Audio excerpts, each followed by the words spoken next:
It's amazing to think that our agency's been around for 32 years, helping over 10,000 kids. When I think back at the 32 years and I talk about the spiritual journey, how important it has been and still continues to be that there be a voice for these children.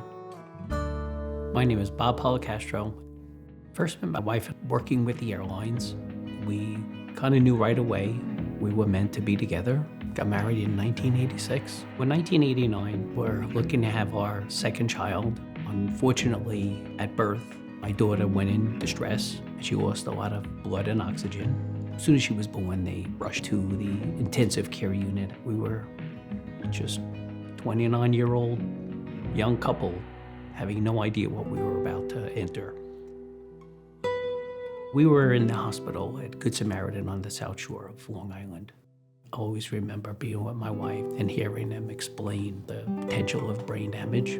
They could not guesstimate on how bad it would be. She needed a higher level of care immediately.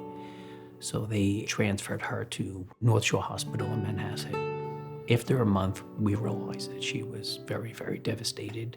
And if we couldn't take her home, was there any place outside of the hospital where she could be cared for?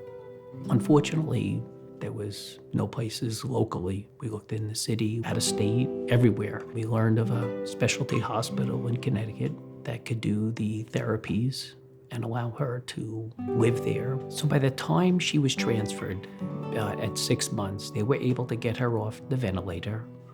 But unfortunately, she passed a little beyond her first birthday. So before she passed, one of the most horrific